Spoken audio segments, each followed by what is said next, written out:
사회적으로 핫한 이슈를 키워드로 알아보는 핫키워드 시간입니다. 이민재 캐스터 안녕하세요. 안녕하세요.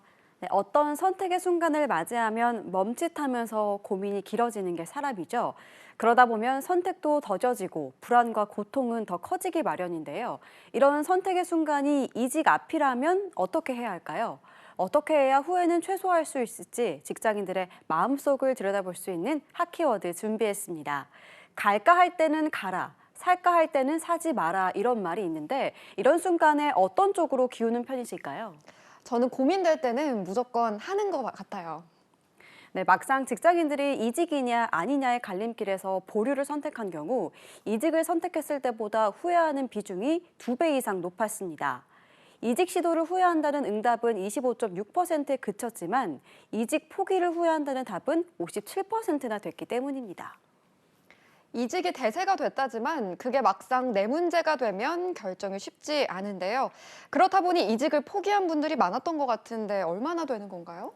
네, 직장인 10명 중 8명은 매번 이직을 생각한다고 하는데요. 이직을 고민했던 직장인 가운데 44%가 실행에 옮기지 않고 그대로 회사에 남은 경험이 있다고 밝혔습니다. 이직을 생각하는 일도 포기하는 일도 쉽지 않을 텐데 이런 결정을 내린 이유는 뭐였나요? 네, 이직의 마음은 불끈 샘솟지만 막상 지원할 만한 적합한 회사를 찾지 못해서라는 대답이 가장 많았고요. 2위는 시기상의 문제로 일단 보류했을 뿐 다시 시도하겠다는 답변이 뒤를 이었습니다. 다음으로는 막상 이직을 고민해봤지만 성공한 자신이 없었다는 결론을 내려서였고요.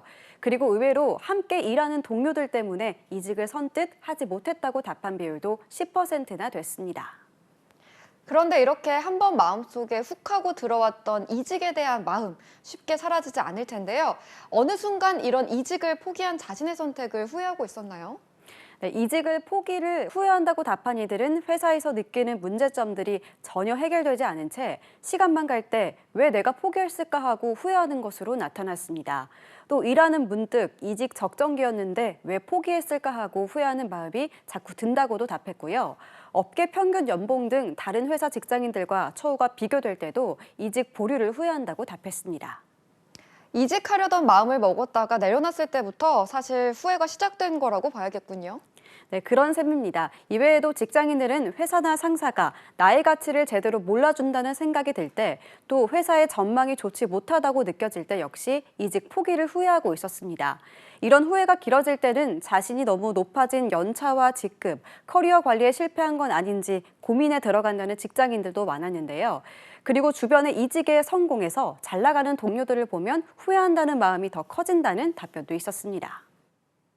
그런데 꼭 이직하지 않고 포기했을 때만 후회할까요? 막상 이직했는데 덜컥 왜 그랬을까 하고 후회하는 분들도 있지 않을까 싶은데요.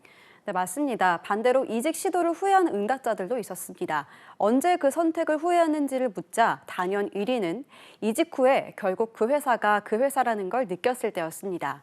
역시 직장인으로 한다는 게 쉬운 건 아닌 것 같죠. 그리고 2위는 이직 후에 급여나 직급 등 처우가 이전보다 나빠졌을 때였고요. 이외에도 회사 업무가 너무 심할 때, 결과가 좋지 못했을 때 등도 있었습니다. 네, 고민 끝에 이직을 포기한 직장인에게 남은 건 후회가 더 많았는데요. 할까 말까 할 때는 역시 도전해보는 게 정답인 걸까요? 오늘도 나만의 정답을 찾기 위해 노력하는 직장인 여러분을 응원하겠습니다. 지금까지 핫키워드 이민재 캐스터였습니다. 고맙습니다.